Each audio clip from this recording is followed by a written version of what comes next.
if those Democrats really do believe that this is a battle for the soul of American democracy, then they really have no choice, I think, but to unite behind their chosen candidate, which at this stage, looks like it's going to be Harris. I think they've probably had enough of this mess. One for Mum, one for Dad, and one for the country. And there has never been a more exciting time to be an Australian. Budgets are about choices, Fran, and you show what you value through the choices you make. This is coal. Don't be afraid. Don't be scared. The Treasurer knows. I want an economy that works for people, not the other way around. We'll just end up being a third-rate economy, a banana republic. Just follow the money. Hello and welcome to this After America and Follow the Money special crossover episode on the United States presidential election.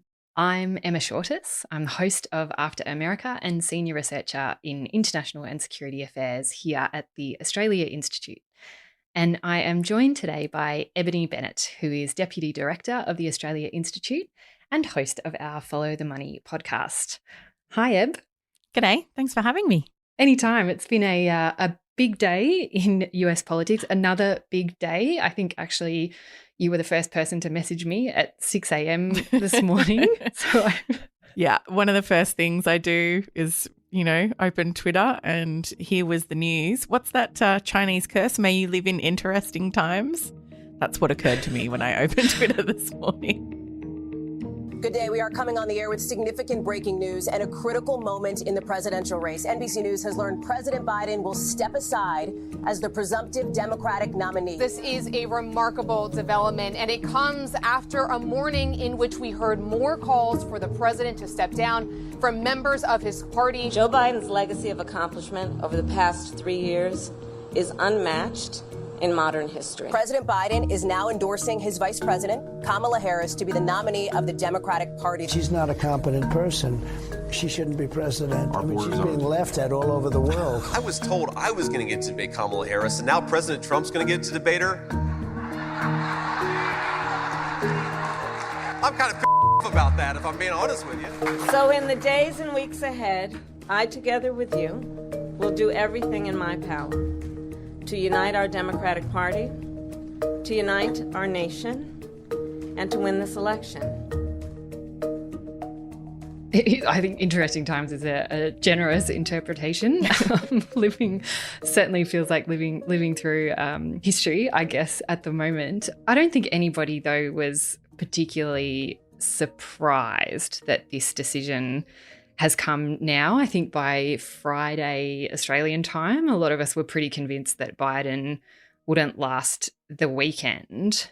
But I'm interested, Eb, in why you think Biden made this decision now specifically and, didn't drag it out a little bit longer. There were even suggestions that he might go to the end of next week. I saw a New York Times reporter tweeting that.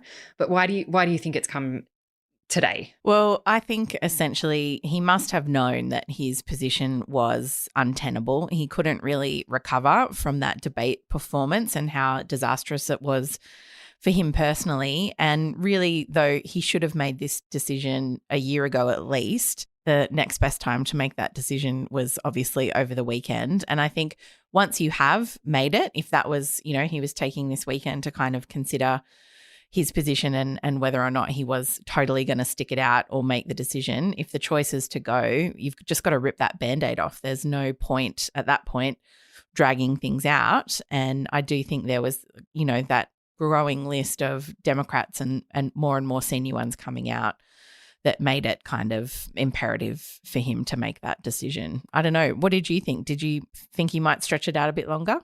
I mean, I did wonder, he seemed to be digging his heels in pretty deeply and seemed pretty reluctant to make that decision. So I certainly thought it was possible that he would kind of kick the can down the road and that Democrats would let him, because they are pretty, historically at least, pretty politically risk averse. Mm-hmm. But then I think, once he'd lost Adam Schiff, who's running for the Senate, and Chuck Schumer, the Senate Majority Leader, and then once Nancy Pelosi and Barack Obama are gone, there's nowhere to go really. And so I think he was left with little choice. And I think obviously exactly as you said, Ed came to the realization that he had no choice and he just had to rip the Band-Aid off because it could only really get worse from here. It's been really interesting to watch all of the speculation about what he would do about his succession, because so much of the criticism of Biden, including for me, has been that he didn't have a succession plan in place. You know, he hadn't built that generational bridge that he'd promised. And I think, you know, we always thought that he had no choice really but to anoint Harris as his successor because he'd already picked her. But do you think there's an argument, Eb, that he maybe shouldn't have endorsed Harris and let the party decide? I mean, I think there's a Democratic argument for sure that the party should decide. But I think if you're the president, it would be odd for him not to endorse his vice presidential candidate. She is his pick. She has been his vice president. He has to believe in his own judgment there, I guess. And in another way, I think, you know, it's also possibly his last, you know, big decision that he can make in terms of the presidential campaign is to kind of anoint her as his successor, as the nominee, and to try and really give her the best chance of success. I do think this demonstrates, I guess, maybe the limitations of the electoral process over there. I can see that the United States and the Democrats in particular are just kind of really not set up to make this kind of decision late in the piece in the way that, say, the Liberal Party or the Labor Party might be able to roll a leader. It's quite different. And I think electorally, which is, I guess, a bit of a different question from democratically, you would want everyone to be in on this and decide who the best candidate is.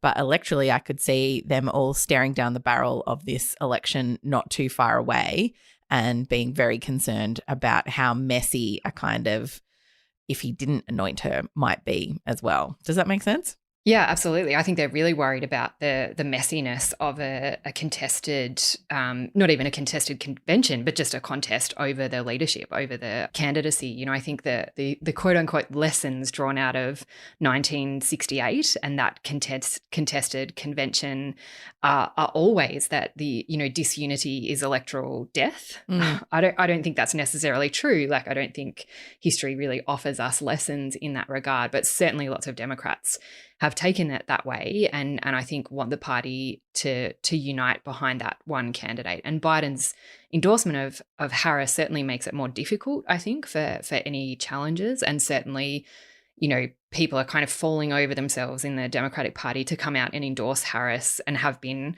kind of across the last couple of hours. We've seen a succession of really strong endorsements and I think they will keep coming. Any potential challenges we'll probably be watching very closely over the next couple of days to see, you know, who does and who doesn't endorse, and also how Harris herself performs in the next little while, how people start reacting to her before they're making decisions about whether to challenge. It's certainly not impossible that anybody would challenge, but it would be a big call for somebody to do that now.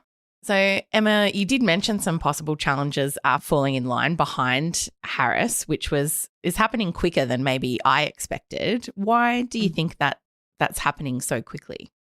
It was a little bit quicker than I expected too, Eb. I think it's happening quickly because the party, I suppose, has been so worried about that disunity that we've been talking about, that the opportunity to unite behind a new candidate and to use this as a circuit breaker is really kind of being taken up. And so we've seen a lot of those, you know, the names that are raised commonly as potential candidates, like people like Gretchen Whitmer, for example, who's the governor of Michigan, her name comes up repeatedly. She's endorsed Harris and made it fairly clear that she won't be challenging. And I do think that is, you know, that they've made a decision, or they're making the decision to get behind Harris, to kind of put the mess of the last couple of weeks behind them and really unite behind their candidate and shift the focus to Trump. You know, if those Democrats really do believe that this is a battle for the soul of American democracy, then they really have no choice, I think, but to unite behind their chosen candidate, which at this stage, you know, looks like it's going to be Harris. I think they've probably had enough of this mess, and so they're making that decision, which again is not to say that things won't change. We know things can change really quickly, and, you know, if something else happens, if Harris falls over really quickly, you know, no doubt people will stand up.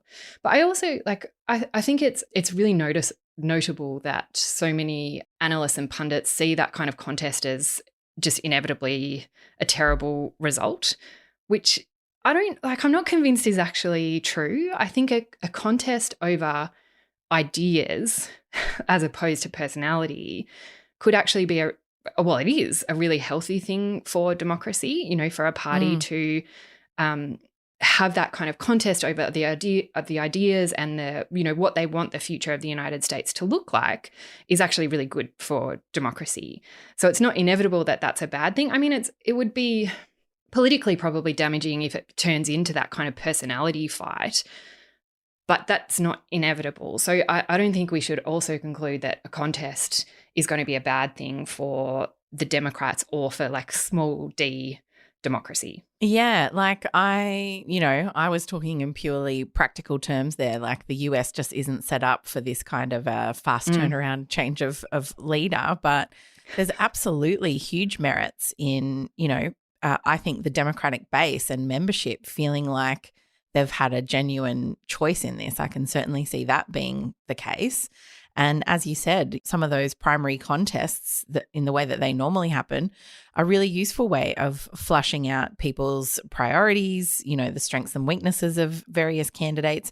There's an absolute reason why they happen. And, in many ways, I think it would be damaging or certainly not as healthy for the Democrats if this just is an anointment, I guess, rather than seen as a true democratic process, even though Kamala's been obviously on the ticket and part of the Biden-Harris ticket for a long time now. I think, if I can just add, I think that's part of the logic. I mean, obviously I'm viewing this entirely from the outside, but I think that's part of the logic in Biden not stepping aside from the presidency at the same time, in that, if Harris is appointed to the presidency before that contest or before that party vote plays out, then it does kind of undermine, I think, that democratic process, as flawed as it is, and would provide so much fuel to that Republican Trumpland argument about the subversion of the democratic process. So I do think, when we're talking about how and why Biden's made this decision, that's at least part of the calculation of why he will see out the end of his term as well.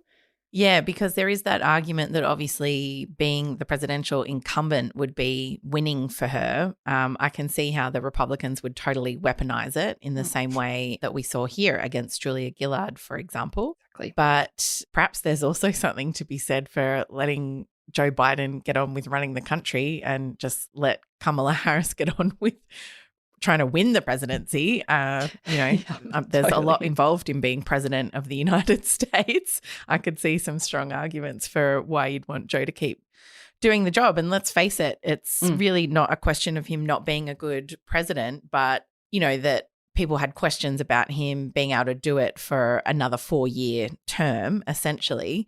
And so while we've seen some of those limitations, I don't, no one seriously has any issues with him seeing out the rest of his presidential term, do you think?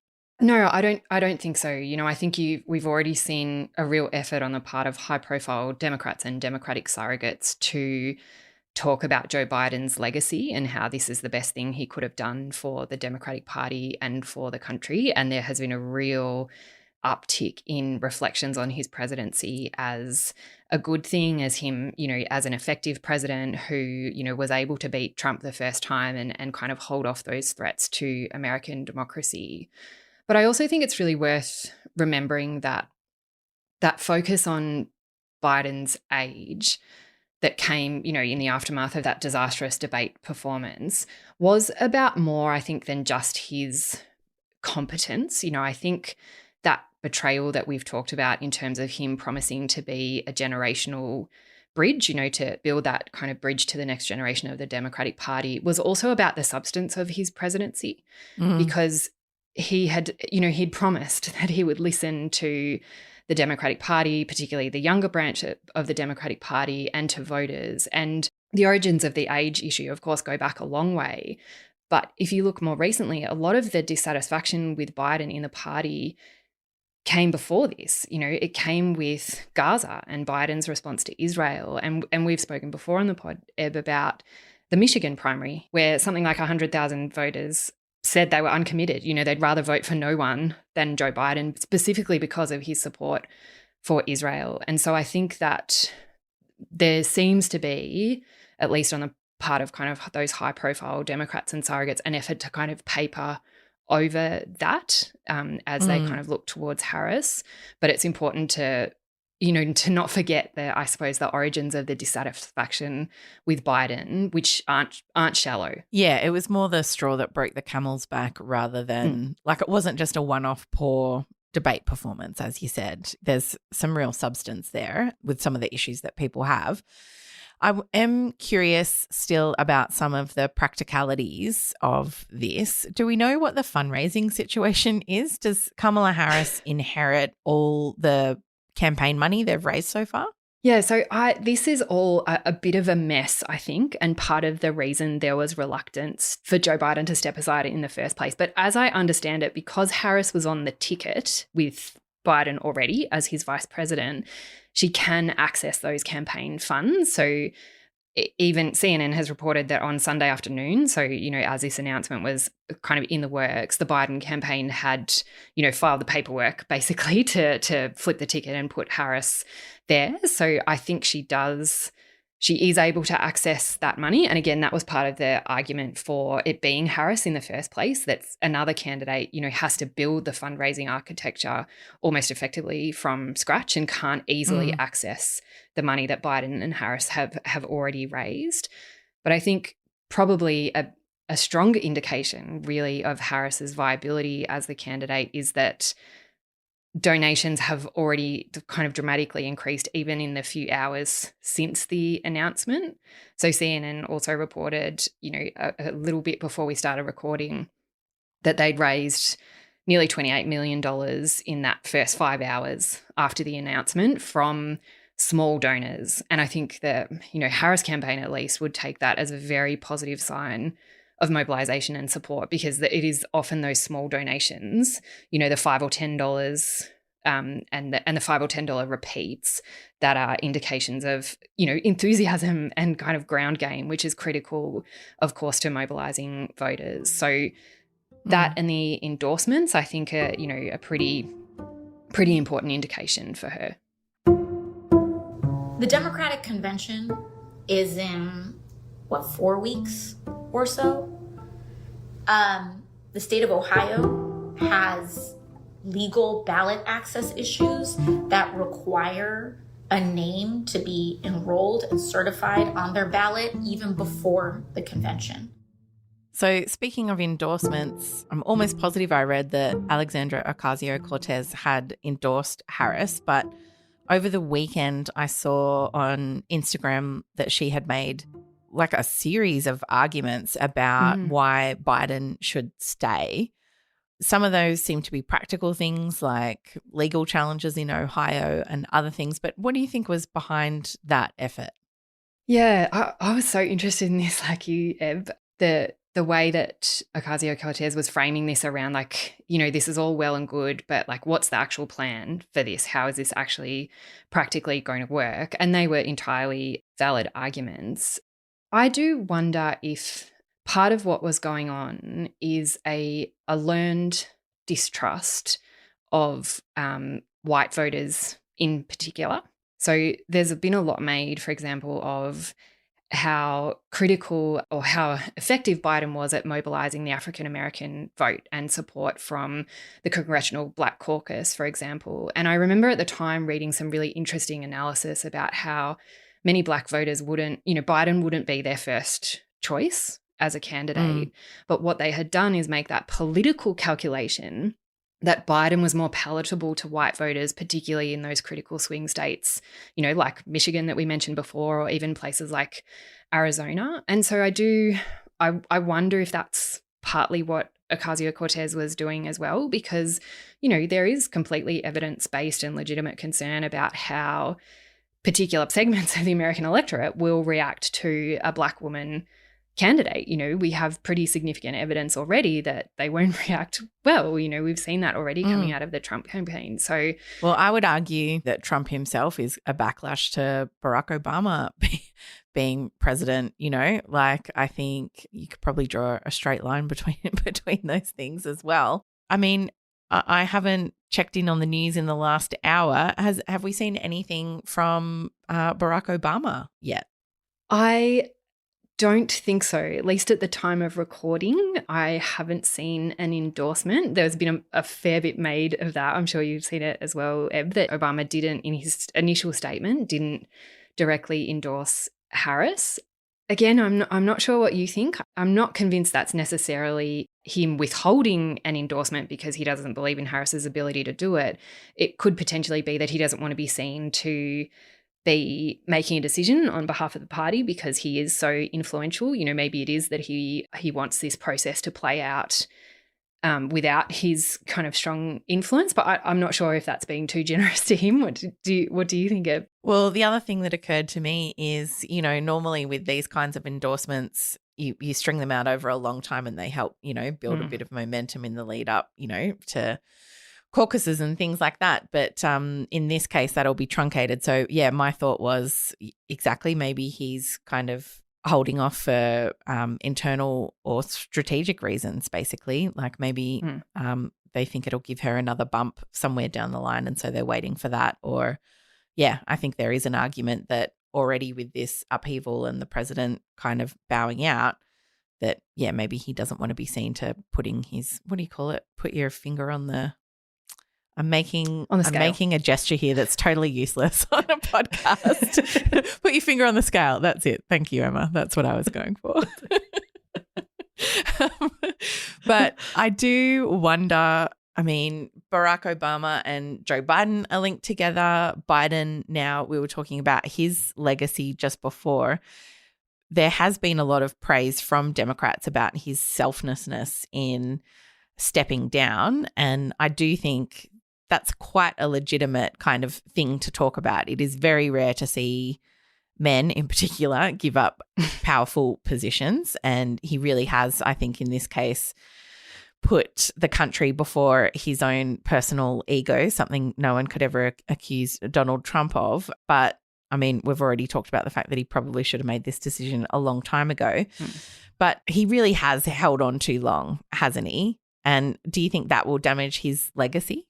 I think it's certainly possible because he did hold on too long. You know, he has finally made this decision, as you said, Eb, you know, for the good of the country, but he really had to be forced to that point. It was clear to a lot of people weeks ago that this was going to very quickly become inevitable. The question was when, and he held on, I think, for longer than he should, partly because of ego, and I think because he'd really genuinely bought into that savior narrative that he had constructed about himself, you know, that he was the only one standing between the United States and Donald Trump. So he did absolutely hold on for too long, and I think that decision will likely tarnish his legacy. But of course, that depends on what happens next. You know, if Harris wins in a landslide, then, you know, Biden's legacy is intact as the, you know, the guy who won the 2020 election and managed to hold off Trumpism. So certainly I've seen some analysis that suggests, you know, Biden will be not unlike Jimmy Carter,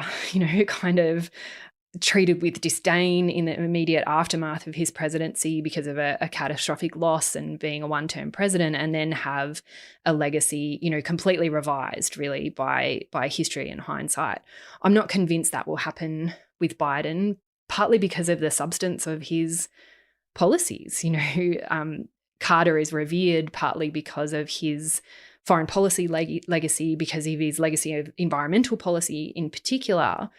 And I'm not sure how that stacks up with Biden, particularly when, you know, we consider his support, his ongoing support for Israel, you know, and his refusal to address the atrocities that are unfolding in Gaza. You know, I think it's really difficult to make those kind of calculations without the advantage of that hindsight. But, you know, I wonder what you think, Eb, you know, given that Biden does have some pretty signature achievements as well, you know, with climate, for example. How do you think people will look back on his single term? Yeah, I mean, legacies are always mixed and the picture only becomes clear in hindsight, I think. But I think he will be really well remembered for a lot of the domestic policies that he has undertaken. The Inflation Reduction Act, I think, probably being the biggest and most signature policy he'll be remembered for. really quite a massive investment in clean energy, and that has, I think, created, importantly for the Democratic base, a boom in factory building and manufacturing jobs in particular. I think jobs overall, he's got a really strong record, and even wages outstripping inflation, I think, is the case as well. And I think there's a lot that he has done right domestically that he'll be fondly remembered for. And time will really only tell how much that is a counterbalance to some of those big calls that he seems to have really gotten wrong, like Gaza, and like this decision, to step down quite belatedly in a presidential election. I mean, I think probably the outcome of that election really depends whether people will put rose-colored glasses on his presidential legacy or not. If the Democrats don't win, I think he'll be viewed very poorly. And if they manage to win again, I think people will be very happy to remember all the good things he did domestically and his selfless decision to step down. So, yeah, I think the jury's out on that one. Yeah, I think you're right. Certainly until the election, which probably leads us, Eb. We have to talk about Trump. We can't not talk about Donald Trump. And it's been noticeable from my perspective that, even with this kind of unprecedented decision, media interest is still less than it is for anything that Trump does. And so, of course, there's been a lot of focus on the Trump reaction to Biden's decision to step down and the likelihood that he'll be facing off against Harris. What have you made of Trump's reaction? I mean, at this point, there's nothing that he can say or do that, doesn't generate coverage. I think he would prefer to be facing Biden. Biden's a known quantity. I think Trump feels like he knows that he's got his measure and, would have seen the debate performance as part of that he could definitely beat him. Not that we know that to be the case. Obviously, Biden beat Trump first time round. But I do think, it does potentially make life more difficult for the Republicans, but I don't think it's ever taken them a huge amount of time to put together attack ads, no matter who they might be attacking. Before we go to anything more in his response, though, I do think it's just worth reflecting on the fact, that he really is Teflon. He's that kind of, I can say anything and get away with it candidate. If you go back to that debate performance, I mean, he cannot lie straight in bed. There was a series of lies that he promulgated during the debate. He also confuses world leaders' names, the names of people on his staff. He also is old. All of these things will come to the fore now, but they're not things that necessarily the media hangs around his neck the way that they did for Joe Biden because of who Trump is as a person, I guess.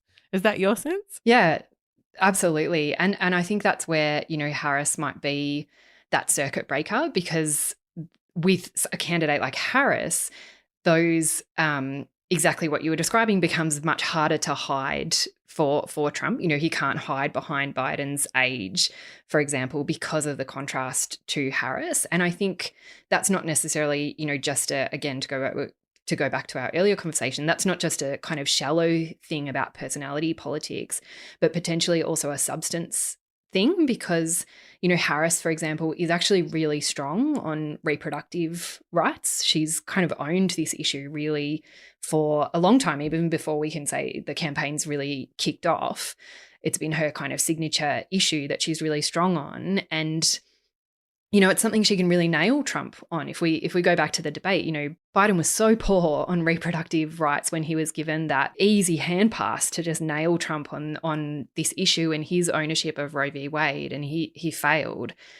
Harris is pretty good in that, and I think that mobilizing factor might be critical, and it also might highlight, a potential strategic error on Trump's part in picking another white guy who's really, really virulently anti-abortion as his running mate. That contrast might be really significant, I think, in terms of media and electorally. Yeah, I agree with you, because we've seen that reproductive rights have turned out the vote in a lot of state contests and state abortion ban attempts. And in terms of just women as a cohort, it is such an important issue. So I think that potentially could be really potent and, as you said, quite an error because, JD Vance has got some hideous views on women and reproductive rights overall. So that could turn out to be a really powerful motivator to turn out Democratic voters on Election Day for sure. Also, I've seen already people making a lot out of the fact that she was a prosecutor and Trump is now a convicted felon. I think there's going to be a lot of other contrasts that, as you said, Biden's candidacy, allowed Trump to attack him on that will be much more difficult with Harris at the top of the ticket. That's just made me think about now, do we know who Harris might pick as her VP candidate? Like a lot of things going forward, I actually have no idea. There's been a lot of speculation already, will she kind of go down that political calculation road and pick someone who offsets her weaknesses, particularly when we're talking about a black woman being at the top of the ticket? Does she need to do an Obama and have a kind of safe white candidate standing alongside her? I think that's certainly possible. But then, is the calculation also about contrasts and framing? Do you have two women on the ticket to highlight that extreme contrast with the kind of white supremacist narrative of much of Trump's base and Trump's platform? It doesn't sound like a terrible idea to me, but I think there'll be so much maneuvering around who that is, who knows what kind of internal trade-offs will go into that, what kind of polling. So I've got no idea, but I'm super interested to find out. Do you have any sense of what she might do? No, I don't either, but it is always about those calculations of offsetting, the perceived weaknesses of the presidential candidate, I guess, and picking up voters that they don't necessarily appeal to. And I think that will be probably the calculation for her thinking about who that could be. And I wonder if that's also why we saw some of those people fall into line. Maybe they're angling for VP, some of those potential presidential candidates. But there is the potentially to either go, the safe pair of hands and someone that would, I guess, appeal to some of those white voters that we were talking about earlier, or go the high contrast route, I guess. And it'll be really interesting to see where this lands once we know that she is for sure the presidential candidate. The other thing that this raises is obviously Trump's whole campaign has a lot of apparatus in place to really contest election results, and I'm sure that they're going to get that to swing into place sooner rather than later. Do you think they'll be trying to challenge whoever the next presidential candidate is in terms of things like getting on the ballot in all states and making life difficult for Democrats as possible on that front? Yeah, I think they'll do everything they can to make life as difficult as possible, even if they think they won't succeed. There have been Trump surrogates doing the rounds of right-wing media in the last few hours, talking about how Harris's potential candidacy, and of course she's not the confirmed candidate yet, but they're already saying that, she's an illegitimate candidate, that Biden's name has to be on the ballot legally in some states. So they will use absolutely every avenue, particularly legal avenue, that they can find. And they're practiced at doing this. They did this in 2020. After the election, they will delay as much as they can. They will incite as much conspiracy thinking around this as they possibly can. So that won't be surprising when they start doing that again, which they, will do as soon as possible. I'm not sure how effective that will be. I think the political momentum of the contest within the Democratic Party will probably eclipse that. But they'll go after Harris with everything they can. They'll hit her from every possible angle. And certainly, they will lean into that racism and misogyny in particular, in order to do everything they can to reinforce that idea that, she is an illegitimate candidate, much as they did, you mentioned it earlier, with Obama, that a non-white candidate can't possibly be a legitimate contender for the leadership. That's the position from which they'll attack her. Yeah, I do think that's probably what I'm worried about will be the ugliest aspect of this if Harris does end up at the top of the ticket. I mean, we saw here in Australia the just absolutely revolting misogyny that Julia Gillard endured. Hillary Clinton, absolutely the same thing. Kamala Harris obviously is also a woman of colour, so you've got racism over the top of all of that.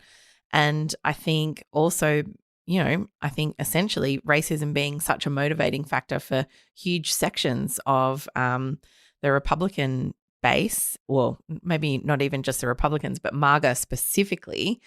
I'm really worried about the tenor of this and the kinds of attacks that we will see in what is already such a febrile political climate over there, and in the wake of violent clashes such as we saw on January 6th. I'm hoping that that won't be the case, but there's not much to the contrary to say that it will be. But yeah. I think the other thing to remember, though, is, at the end of the day, this is a contest that Trump, people are asking, can he be beaten? But he has been. Biden beat him the first time round. It's definitely possible. It's absolutely possible. Nothing about any of this is inevitable. I don't think there are any rules going forward. We are in uncharted territory, but it is a dangerous time.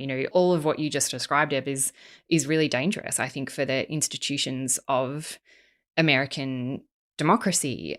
And I'm really interested, Eb, you mentioned Australia. You mentioned the potential similarities in what happens in Australia with racism and misogyny and particularly the treatment of our first female Prime Minister.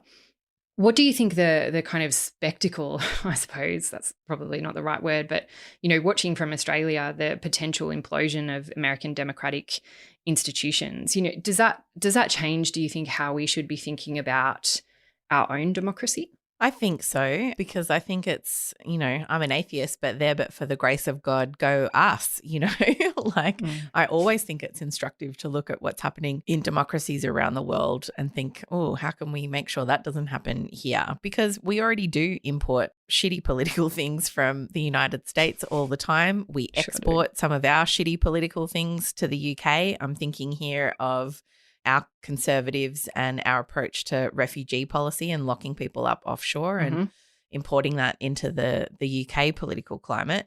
So, as always, people get inspiration from elsewhere for these kinds of things. And I just desperately don't want Australian democracy to fall to the conspiracy thinking and those kinds of things that have been so damaging to people's sense of shared truth, that there are some things that we can all come together on. And I think we've already seen through COVID, people obviously came together in amazing ways and achieved amazing things in public health terms in Australia.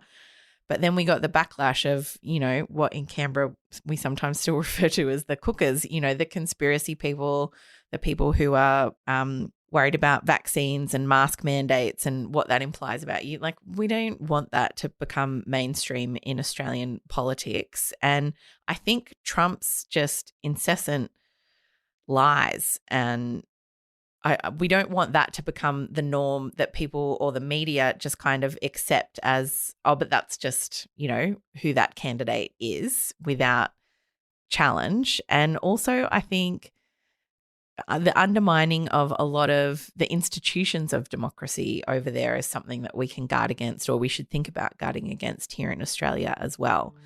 And by institutions, I guess I'm thinking of things like the Australian Electoral Commission, and keeping that non-partisan and independent is so important. And it's something that we kind of just take for granted all the time. Well, the opposition leader will write to the Electoral Commission this afternoon amid controversy over whether ticks or crosses will be considered valid at the Voice referendum. I think it's completely outrageous, to be honest.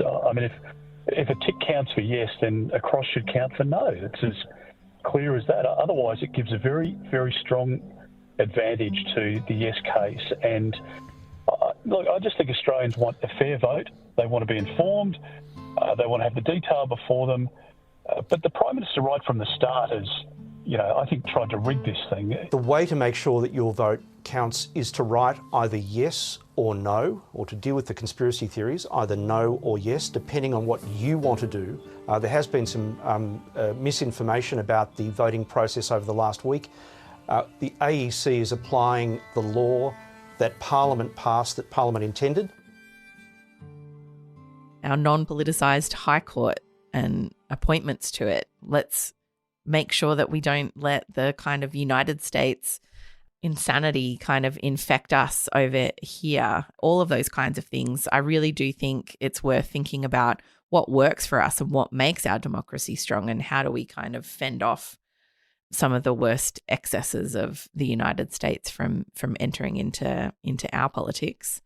I mean, you think about these things in terms of how Australia responds. That was kind of very domestic in terms of political calculations and the democratic equation. But we've got a huge trade relationship, Emma, with the United States. We're signed on to this massive AUKUS agreement with them.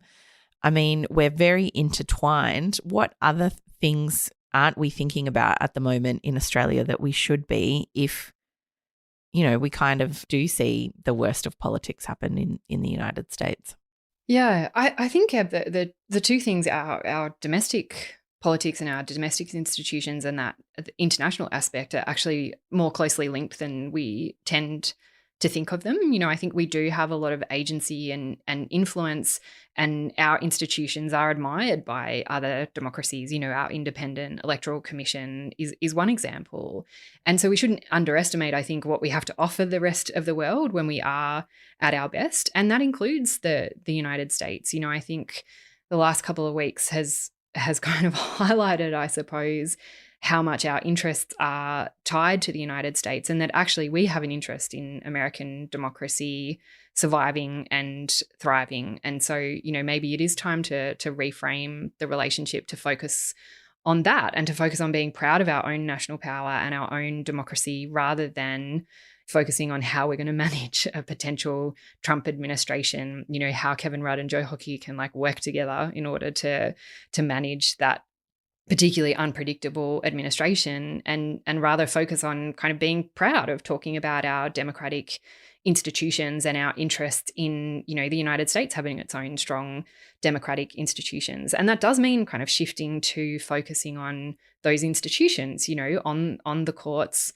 on Congress and its relationship to Parliament, for example, on the trade relationship, on our cultural relationship, instead of making everything be about some submarines that we don't need and we're not going to get. Sounds good to me. It's a plan.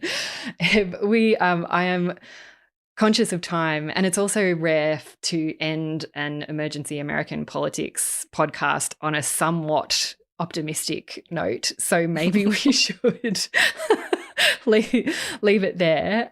Thank you so much for joining us today. Thank you. Never a dull moment in US politics. Never a dull moment, always an early get up here from Australia. Thanks again, Ev. Thanks, Emma.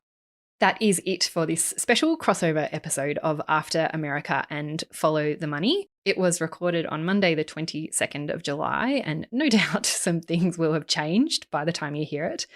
Thank you so much for joining us. If you enjoyed today's episode, we'd be super grateful if you subscribe to After America and Follow the Money. And as we mentioned last week, if you are based in Australia, Nobel Prize-winning economist Professor Joseph Stiglitz will tour Australia in July and August as a guest of the Australia Institute as part of our 30th anniversary celebrations in 2024. You can tap the link in the episode description for more details. Our theme music is from Blue Dot Sessions, and both shows will be back next week at the regular time. I'm Emma Shortis. Thanks for listening.